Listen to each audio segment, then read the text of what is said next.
क्या आप चाहते हैं कि आपका एमयू में 11th में एडमिशन हो? तो ये वीडियो आपके लिए बहुत स्पेशल है।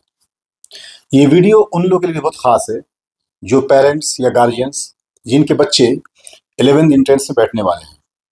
26 अप्रैल को टेस्ट है इसी संडे में। और जाहिर सी बात है, हर पेरेंट और हर गार्जियन चाहता है कि हमारा बच्चा सिलेक्ट हो एमयू में। बहुत सारे बच्चों के भी अपने ख्वाब होते हैं। आपके इस ख्वाब को पूरा कराने में एक बहुत इंपॉर्टेंट सेगमेंट होता है आपके टेस्ट में, इंडो इस्लामिक कल्चर और जीके का। ये 15 मार्क्स का सेगमेंट होता है। ये कितना इंपॉर्टेंट है इसका अंदाजा आप इस बात से लगा सकते हैं कि एमयू में जो मेरिट लिस्ट होती है, 0.25 से भी आप मेरिट के अंदर आ सकते हैं या मेरिट लिस्ट से बाहर जा सकते हैं, क्योंकि माइनस मार्किंग होता है यहाँ पर। तो ये जो 15 मार्क्स का वो है सेगमेंट है, इसकी खास बात क्या है? खास बात ये है कि अगर आप अपने सब्जेक्ट्स में, जो दूसरे सब्जेक्ट्स हैं, इतने लायक हैं आप कि आप सिलेक्शन तक आ सकें, तो यकीनन ये 15 मार्क्स आपको टॉपर्स की लिस्ट में ले जाएंगे। और अगर आप कहीं वहां कुछ लैग कर रहे हैं, कमी हो रही है, तो ये 15 मार्क्स आपको सिलेक्शन तक ले आ सकते हैं। तो आप अंदाजा लगा सकते हैं कि ये कितना इंपॉर्टेंट है। बहुत से बच्चों के और पेरेंट्स के भी मेरे पास मैसेजेस आए, रिक्वेस्ट आया कि साहब आप इस पर जो है कुछ ऑब्जेक्टिव क्वेश्चंस बच्चों को बता दिए जो उसमें काम आ सके उनके। तो इसी सिलसिले से मैंने जो है इस पर काफी काम करके एक सीरीज लेके आया हूं मैं। 3 वीडियोज आएंगे इस पर। फर्स्ट वीडियो में इंडो इस्लामिक कल्चर जो भी हो आपके सामने है, इसमें 60 क्वेश्चंस होंगे। सेकेंड वीडियो में भी इंडो इस्लामिक का मामला होगा, उसमें 60 क्वेश्चंस होंगे। और थर्ड वीडियो जीके का सेगमेंट होगा, उसमें उसमें भी 60 क्वेश्चंस होंगे, यानी 180 क्वेश्चंस टोटल आपके पास जाएंगे। अब यहाँ खास बात क्या है कि ये जो क्वेश्चंस मैं आपसे डिस्कस करूंगा, ये आपके स्क्रीन पे जो फ्लैश होगा वो इंग्लिश में होगा, लेकिन मैं उसको हिंदी में बताऊंगा या उर्दू में बताऊंगा। वजह यह है कि बहुत सारे बच्चे ऐसे हैं जो हिंदी और हिंदी मीडियम या उर्दू मीडियम से होते हैं। जाहिर सी बात है उनके लिए इंग्लिश को समझना मुश्किल हो सकता है। तो उनको निगाह में रखते हुए ये मैंने सोचा है कि इसको मैं हिंदी या उर्दू में आपके सामने एक्सप्लेन करूंगा। खास बात क्या है, अगर एक क्वेश्चन में 4 ऑप्शन हैं, तो मैं उसको डिस्कस जब कराऊंगा, तो ये 60 क्वेश्चन के आप सेगमेंट से कम 100 से ऊपर क्वेश्चंस को पकड़ पाओगे आप। अगर इस वीडियो को या इन वीडियोस को आपने सही तरीके से देख लिया, तो मैं दावा तो ये नहीं कर सकता हूँ कि साहब 15 में 15 ले आओगे आप, लेकिन अल्लाह के करम से इतना उम्मीद है कि आप 15 ही पहुंच सकते हो, या कम से कम 12 मार्क्स से ऊपर आप जाओगे ही जाओगे। और अगर ये मार्क्स लाने में आप कामयाब हुए, तो यकीन मानो कि आप सिलेक्शन के बहुत करीब चले जाओगे। और अगर सिलेक्शन वालों में से हैं आप, तो आप टॉपर्स की लिस्ट में भी आ सकते हैं। तो ये तमाम जो गार्जियंस हैं या पेरेंट्स हैं, उनके जो बच्चे बच्चियां हैं, उन तक भी ये उनको दिखा दें ताकि उनको आसानी हो जाए। और जो बच्चे हैं, इसको बहुत ही गौर से देख लें, बहुत ध्यान लगाकर, ताकि उन्हें जो है इससे फायदा मिल सके। तो मैंने आपको बता दिया कि वीडियो कैसे शुरू होगा, क्या इसका फॉर्मेट रहेगा। तो आइए अब जो है हम लोग वीडियो शुरू करते हैं। आदाब, मैं हूं नूरन खान और आप देख रहे हैं इल्मी डोज, इल्म जो काम आए। आप देख रहे हैं इल्मी डोज, इल्म जो काम आए। 1712 में पहला कामयाब अटैक करने वाला मुसलमान कौन था? आपके सामने 4 ऑप्शन हैं: महमूद ऑफ गजनी, मोहम्मद गौरी, मोहम्मद बिन कासिम, कुतुबुद्दीन ऐबक। तो सही जवाब मोहम्मद बिन कासिम है। मोहम्मद बिन कासिम ने सिंध के किस रूलर को हराया था? आपके सामने 4 ऑप्शन हैं। तो इसमें सही ऑप्शन जो है वो राजा दाहिर है, क्योंकि पृथ्वीराज चौहान का ताल्लुक अजमेर से है, जिन्हें मोहम्मद गौरी ने हराया तराइन के सेकेंड बैटल में। महमूद ऑफ गजनी, यानी जिनको महमूद गजनवी भी कहते हैं, उन्होंने किस मशहूर मंदिर पर अटैक किया था? 4 नाम आपके सामने हैं: काशी, सोमनाथ, मथुरा, उज्जैन। सही जवाब है सोमनाथ।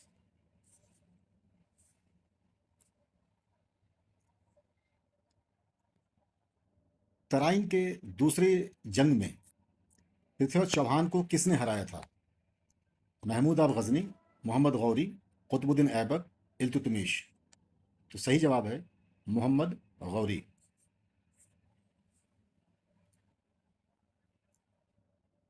इंडिया में स्लेव डायनेस्टी, यानी जिसे गुलाम वंश भी कहते हैं, के संस्थापक कौन थे? तो आपके सामने चार ऑप्शन है: मोहम्मद गौरी, कुतुबुद्दीन ऐबक, बलबन, इल्तुतमिश। सही जवाब है कुतुबुद्दीन ऐबक। इनमें से किस मशहूर मोनुमेंट को, स्मारक को, कुतुबुद्दीन ऐबक ने दिल्ली में बनवाया? तो चार ऑप्शन आपके सामने दिख रहे हैं: रेड फोर्ट, जमा मस्जिद, कुतुब मीनार, हुमायूंस टूम। तो सही जवाब है कुतुब मीनार। इनमें से किस मुस्लिम रूलर ने नॉर्थ इंडिया में मुस्लिम रूल इस्टेब्लिश किया, यानी स्थापित किया? तो सही जवाब है मोहम्मद गौरी ने। क्योंकि महमूद गजनी ने जब भी यहाँ आए उन्होंने जीता, जीत के वो चले गए, यहाँ कोई इस्टेब्लिशमेंट नहीं किया। मोहम्मद बिन कासिम ने सिर्फ सिंध का एरिया था जहाँ तक वो लिमिटेड रहे। और बाबर बहुत बात की चीज़ है। सही जवाब है इसमें मोहम्मद गौरी। कुतुबुद्दीन ऐबक दिल्ली के सुल्तान कब बने? तो सही जवाब है 1206 यानी 1206 में। क्योंकि उससे पहले वो गौर एम्पायर की तरफ से इस एरिया में एज अ डिप्टी कमांडर काम कर रहे थे।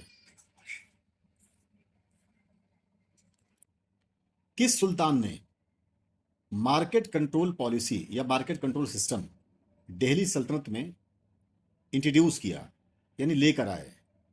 तो आपके सामने चार ऑप्शन है, आप देख सकते हैं। इसमें सही जवाब है अलाउद्दीन खिलजी। दीवाने रियासत और शहनाए मंडी ये किस चीज से रिलेटेड है? ऑप्शन है military affairs, religious matters, market control, revenue collection. तो मार्केट कंट्रोल से रिलेटेड है, यानी बाजार नियंत्रण से रिलेटेड है। फिरोज शाह तुगलक किस चीज के लिए जाने जाते हैं? मिलिट्री एक्सपेंशन के लिए, यानी मिलिट्रीली वो जो है उन्होंने बहुत एक्सपेंड किया अपने एरिया को, या रिलीजियस टॉलरेंस के लिए, धार्मिक सद्भावना के लिए, या पब्लिक वर्क जैसे कैनाल का बनाना, या नेवल पावर यानी नेवी? तो सही जवाब है पब्लिक वर्क्स लाइक कैनाल्स। अब यहाँ एक बात समझने वाली है कि अगर ये पूछ दिया जाए कि इंडिया में सबसे पहला सुल्तान कौन है जिसने कैनाल बनाना शुरू किया, तो उस सूरत में सही जवाब होगा फिरोज शाह तुगलक नहीं, बल्कि गयासुद्दीन तुगलक। ठीक है, तो इस बात का ख्याल रखिए आप। लेकिन लार्ज स्केल पर जो बात चलेगी तो वो फिरोज शाह तुगलक होगा। नेक्स्ट क्वेश्चन है कि तुलुगमा सिस्टम किसने यूज किया? ये लड़ाई लड़ने का तरीका था तुलुगमा, तो ये किसने स्टार्ट किया या किसने यूज किया इसका? तो इन चार ऑप्शंस में से बाबर ने किया। पानीपत की जो फर्स्ट लड़ाई हुई 1526 में, यानी 1526 में, उसमें बाबर ने तुलुगमा सिस्टम का यूज किया। अकबर ने मनसबदारी सिस्टम यानी मनसबदारी व्यवस्था कब वो लेकर आया? तो सही जवाब है 1571। ये मनसबदारी सिस्टम एक तरह से जो है एक सिस्टम था जिसमें मिलिट्री का एक रैंक इसमें वो दिखाया जाता था। ठीक है, तो इसमें ज़ात और सवार हुआ करते थे कि इतनी ज़ात आपकी पर्सनल रैंकिंग होगी और ये सवार यानी इतने सवार आप अपने पास रख सकते हो। तो मिलिट्री स्टैब्लिशमेंट का ये हिस्सा था। जमा मस्जिद ऑफ दिल्ली, जो दिल्ली का जमा मस्जिद है, वो इंडिया की बड़ी मस्जिदों में से काउंट की जाती है। तो उसे किसने बनवाया? चार ऑप्शन आपके सामने हैं मुगल बादशाहों के। तो सही जवाब है शाहजहां। यहां एक बात याद रखिएगा, इंडिया की अगर बिगेस्ट मॉस्क की बात आए, यानी बिगेस्ट सबसे बड़ी मस्जिद की बात आए, तो वो ताजुल मसाजिद है जो भोपाल में है। अगला सवाल है कि अटाला मस्जिद जो जौनपुर में है, वो किस डायनेस्टी यानी किस वंश के लोगों से जुड़ा हुआ माना जाता है, उन्होंने बनाया? तो सही जवाब है शर्की डायनेस्टी। इब्राहिम शाह शर्की थे जिनके टाइम में ये बन के कंप्लीट हुआ। लेकिन यहाँ समझने वाली बात यह है कि इसकी शुरुआत फिरोज शाह तुगलक के ज़माने में ही हो गई थी, मुकम्मल उनके टाइम पर हुई, तो उन्हीं से इसको माना जाता है। अटाला मस्जिद के आर्किटेक्चर यानी वास्तुकला की जो बात की आई, तो उसकी बहुत ख़ास बात क्या है? तो याद रखिएगा, इसमें बहुत ख़ास बात यह है कि उसकी जो मैसिव स्लोपिंग पाइलोन्स हैं यानी गेटवेज हैं, यानी उसके जो दरवाजे हैं वो स्लोपिंग उसमें हैं और बहुत बड़े उसमें, मतलब बहुत बड़े हैं वो अपने आप में। ये उसकी बड़ी ख़ास बात है, यानी ऊपर से आते हुए नीचे बढ़ता चला जाएगा वो। इस तरह करके है। जमा मस्जिद किस साल में बनकर तैयार हुई? दिल्ली में जो जमा मस्जिद है वो किस सन में बनकर तैयार हुई? तो 1656 में बनकर तैयार हुई। अटाला मस्जिद 1377 में इसका जो संग बुनियाद पड़ा, वो बाद में इब्राहिम शाह शर्की ने कंप्लीट किया। तो बुनियाद किसने डाली थी इसकी? जो मैंने अभी आपको ऊपर बताया, तो फिरोज शाह तुगलक ने इसकी बुनियाद रखी थी। जमा मस्जिद दिल्ली की जो है वो बुनियादी तौर पर किस तरह के मटेरियल से बना है, यानी उसके में जो ईंट वगैरह इस्तेमाल वो किस तरह के हैं वो। तो यहाँ बहुत इंपॉर्टेंट बात यह है कि इसमें रेड सैंडस्टोन जो स्टोन लगा है वो लाल पत्थर है, और मार्बल्स का यूज़ किया गया, वाइट मार्बल्स का, जो अंदर इंटीरियर डेकोरेशन के लिए और तमाम चीज़ों के लिए उसमें वाइट मार्बल का भी यूज़ किया गया है। तो इन चार ऑप्शंस में से सही ऑप्शन है red sandstone and white marble. Jaunpur, ये शहर जहाँ पर अटाला मस्जिद है, वो मिडिवल टाइम में यानी मध्यकालीन युग में किस नाम से जाना जाता था? देखिए यहाँ पर चार ऑप्शंस हैं, इनमें सही ऑप्शन है शिराज ऑफ ईस्ट। इसे शिराज हिंद और शिराज मशरिक भी कहा गया। शिराज बेसिकली एक शहर है जो ईरान में है, उससे इसको जोड़कर इसका नाम रखा गया है। अगर आपने एमयू का तराना सुना होगा कभी, तो उसमें भी ये वर्ड यूज़ होता है शिराज। हर शाम है शाम मिस्र यहाँ, हर शब है शब शिराज यहाँ। बुलंद दरवाज़ा किस जीत के खुशी में या किस जीत को यादगार बनाने के लिए बनाया गया था? बुलंद दरवाज़ा आपको पता होगा कि ये फतेहपुर सिकरी में है, और बहुत इंपॉर्टेंट एक बिल्डिंग है अपने आप में, ये एक दरवाज़ा है। तो ये जब अकबर ने गुजरात को फतह किया, गुजरात की विक्ट्री की, तो उसके खुशी में और उसको कमेमोरेट करने के लिए, यादगार बनाने के लिए बुलंद दरवाज़ा फतेहपुर सिकरी में बनाया। तो सही ऑप्शन है सी। आगरा शहर, जिससे आप सब वाकिफ होंगे, इसका बुनियाद किसने रखा? वही आगरा जहाँ ताजमहल है, और दुनिया के नक्शे पर हिंदुस्तान जो पहचाना जाता है, उस पहचान में एक बहुत बड़ा नाम आगरा भी है। और आगरा इसलिए है कि वहाँ पर ताज है। तो आगरा शहर जो है उसकी बुनियाद किसने रखी, किसने बसाया उस शहर को? तो वो शख्स है सिकंदर लोदी। लोदी डायनेस्टी जो थी, यानी लोदी वंश, उसके बहुत ही मायनाज जो सुल्तान गुजरे हैं उनका नाम है सिकंदर लोदी। उन्होंने ही आगरा शहर बसाया था 1506 में, और 1508 में वो अपने कैपिटल को दिल्ली से आगरा शिफ्ट करते हैं। आईने अकबरी किसने लिखी? चार ऑप्शन आपके सामने हैं, अबुल फजल, ज़ियाउद्दीन बर्नी, टोडरमल, अब्दुल कादिर बदायूनी। तो सही जवाब है अब्दुल कादिर बदायूनी, सही जवाब है अबुल फजल। अब यहाँ खास बात क्या है, आईने अकबरी बेसिकली अकबरनामा जो किताब अबुल फजल ने लिखी थी उसका एक चैप्टर है, ठीक है, जिसको बाद में सर सैयद अहमद खान ने एडिट करके एक मुकम्मल किताब की शक्ल दी, जिसे आईने अकबरी कहा जाता है। तो ये याद रखने वाली बात है कि सर सैयद के हवाले से अगर पूछ दिया जाए कि आईने अकबरी किसने एडिट की, तो सर सैयद की बात आएगी, ठीक है। तो आईने अकबरी जो किताब है ये बेसिकली अकबरनामा का एक हिस्सा है, उसका एक चैप्टर है, लिखने वाले अबुल फजल। ये चार शहर दिए गए नीचे, इनमें से किस शहर को फिरोज शाह तुगलक ने नहीं बसाया था? अब यहाँ समझने वाली बात यह है कि फिरोज शाह तुगलक ने बहुत सारे शहर बसाए, ठीक है। तो यहाँ चार आपके सामने ऑप्शन दिए गए हैं, इनमें से बताना यह है कि कौन सा शहर उन्होंने नहीं बसाया। तो हिसार दिया हुआ है जो कि आपके हरियाणा में है, जौनपुर आप जानते ही हो जो यूपी में पड़ता है, और फिरोजपुर और फतेहपुर सिकरी। तो इनमें से ये तीनों शहर फिरोज शाह तुगलक के बसाए हुए हैं, जो नहीं बसाया हुआ है वो है फतेहपुर सिकरी। तो सही जवाब ये है कि फतेहपुर सिकरी नहीं बसाया फिरोज शाह तुगलक ने, ये अकबर ने बसाया था। सिल्वर क्वाइन टंका नाम का किस रूलर ने स्टार्ट किया था? तो सही जवाब है इल्तुतमिश। अब यहाँ एक समझने वाली बात यह है कि बांग्लादेश में जो आज वहाँ की करेंसी का नाम टका है, वो बेसिकली इसी टंका से डिराइव्ड है, और उसका एक बिगड़ा हुआ रूप कह सकते हो आप, जिसको टका कहा था। वहाँ पर बेसिकली जो है ये जो नाम था वो टंका था, जो इल्तुतमिश ने स्टार्ट किया था। कोर्ट के अंदर जब सुल्तान के पास आते वक्त सजदा और पायबोस करने का जो प्रैक्टिस स्टार्ट किया, वो किसने स्टार्ट किया? तो सही जवाब है बलबन ने। इसमें एक बात समझ लीजिएगा, वो इसलिए है क्योंकि बलबन अपने आप को कहता था कि मैं अफरासियाब का डिसेंडेंट हूँ, यानी ईरान के एक बहुत ही लेजेंडरी किंग गुजरे हैं अफरासियाब, उनका मैं डिसेंडेंट हूँ, इसलिए उसने बहुत सी प्रैक्टिसेस जो ईरानियन थी उनको अपनी कोर्ट में और इंडिया में उसने इम्प्लीमेंट किया। इनमें से कौन सा रूलर सिकंदर सानी नाम से जाना जाता है? Alexander the second. सिकंदर सानी का मतलब हुआ अलेक्जेंडर द सेकेंड। तो इसमें से अलाउद्दीन खिलजी है, सही जवाब है अलाउद्दीन खिलजी। इनको सिकंदर सानी के नाम से जाना जाता है। अगला सवाल है कि दाग और चेहरा आर्मी में किसने शुरू की? ये एक तरह का जो है, आर्मी को बहुत एफिशिएंट बनाने के लिए घोड़ों की ब्रांडिंग की जाती थी और जो सोल्जर्स होते थे उनका पूरा डिस्क्रिप्शन लिखा जाता था। इसको कहते हैं दाग और चेहरा। तो इसे शुरू करने वाला शख्स जो है या रूलर, उनका नाम है अलाउद्दीन खिलजी। तो सही जवाब है अलाउद्दीन खिलजी।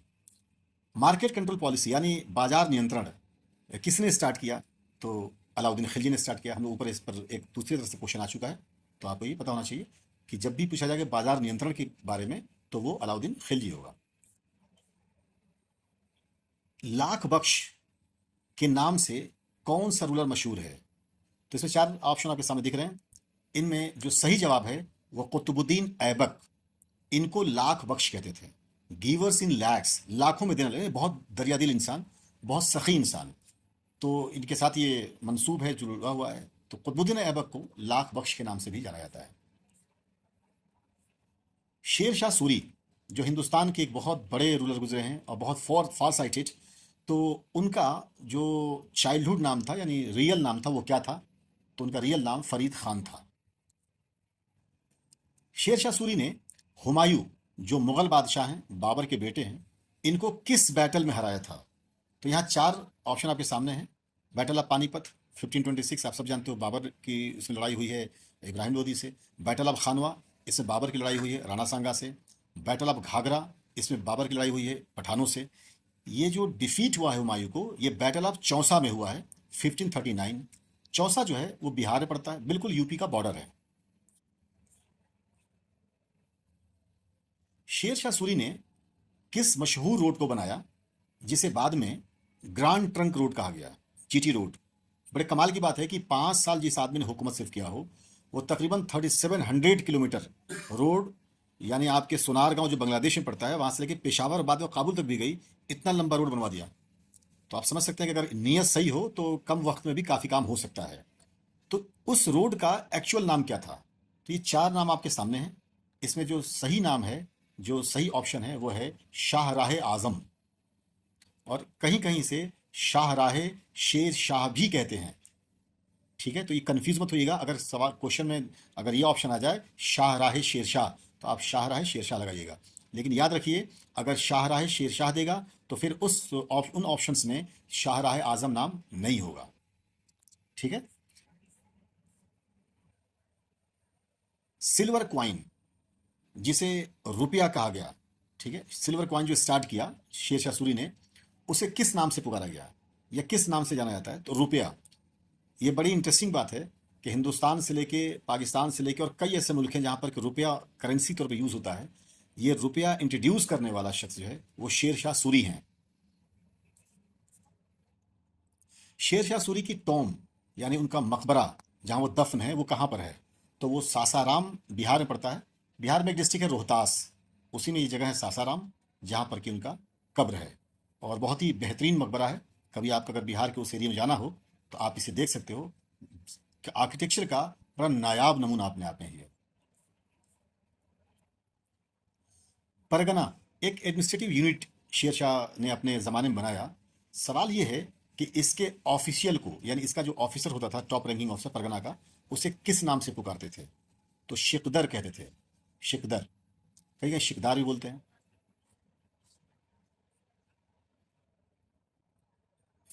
शेर शाह सूरी की मौत 1545 में हुई। सवाल ये पूछा गया है इसमें कि किस फोर्ट को वो बिसीज किए हुए थे यानी जीतने की कोशिश कर रहे थे जिस दरमियान उनका इंतकाल हुआ। तो ये फोर्ट है कालिंजर का फोर्ट। ये बड़ा मशहूर फोर्ट है।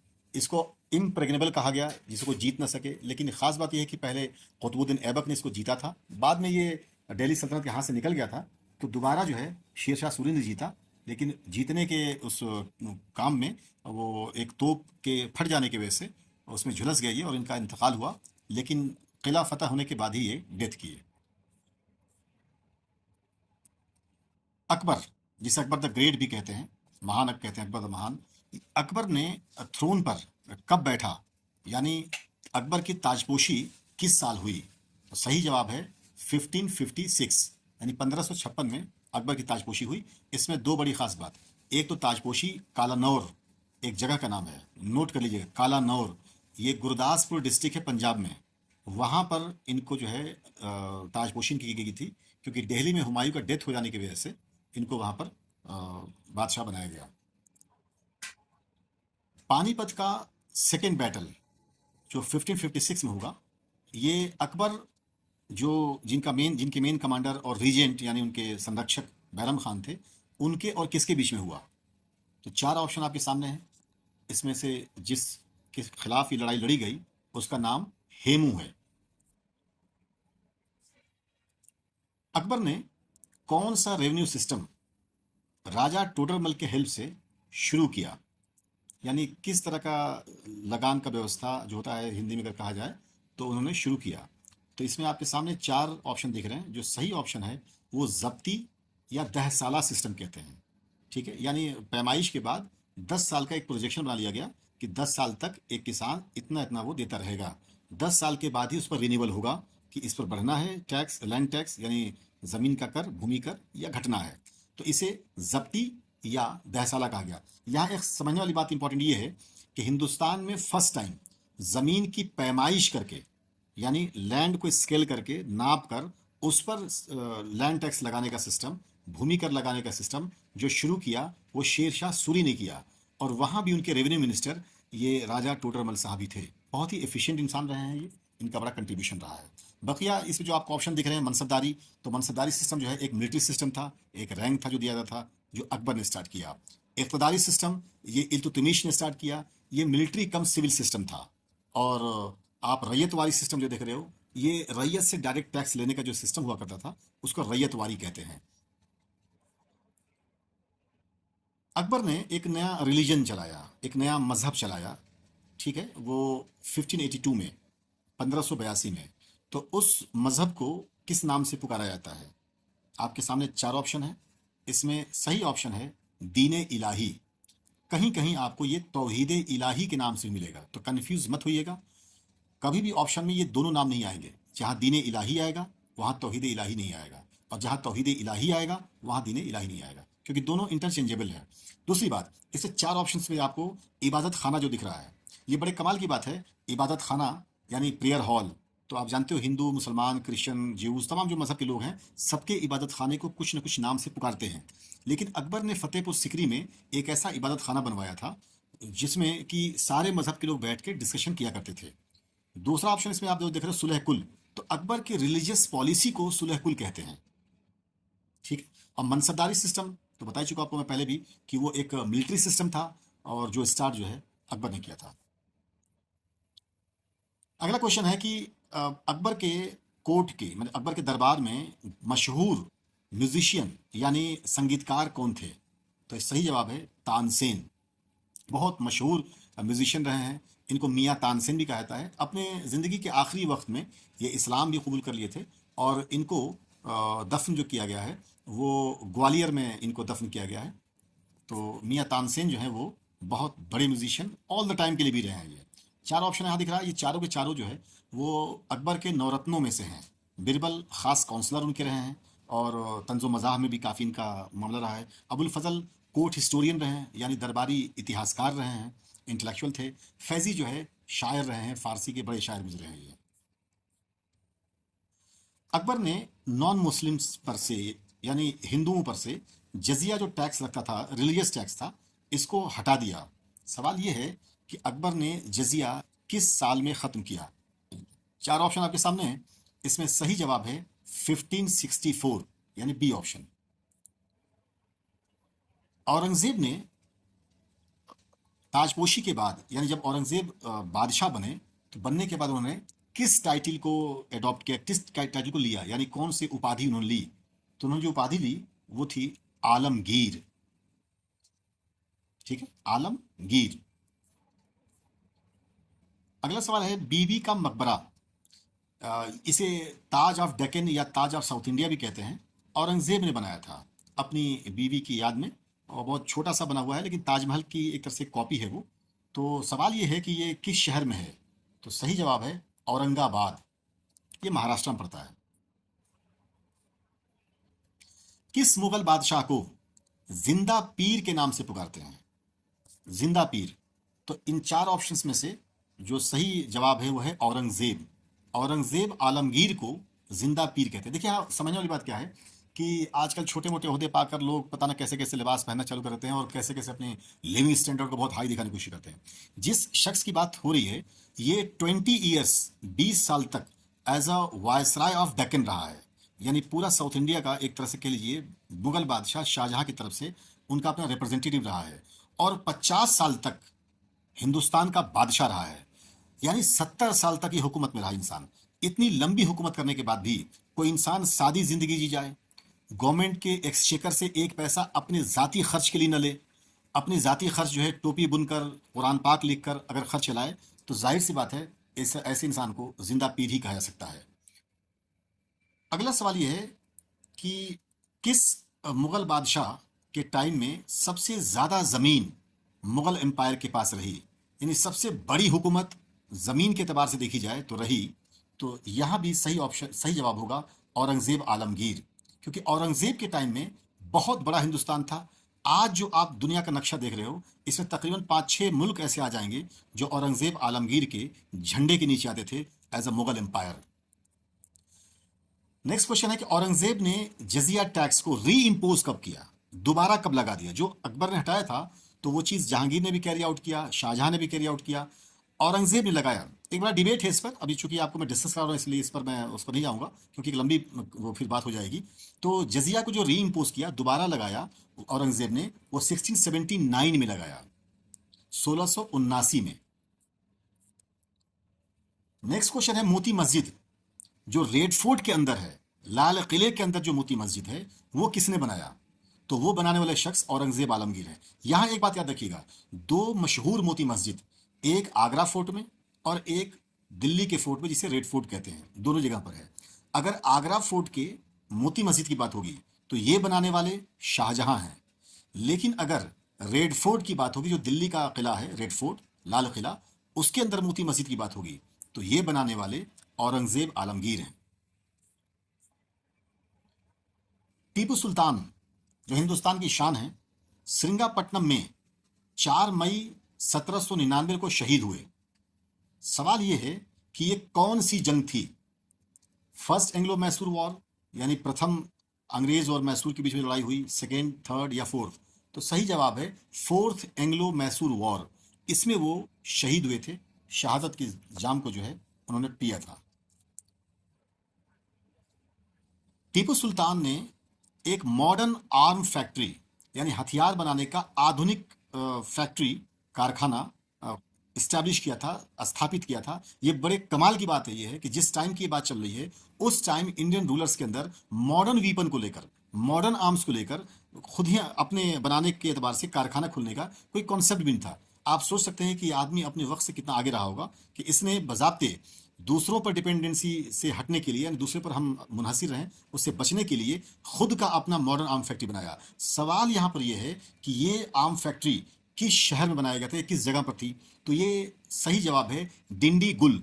कर्नाटक में एक जगह है डिंडीगुल, वहां पर उन्होंने बनाई थी।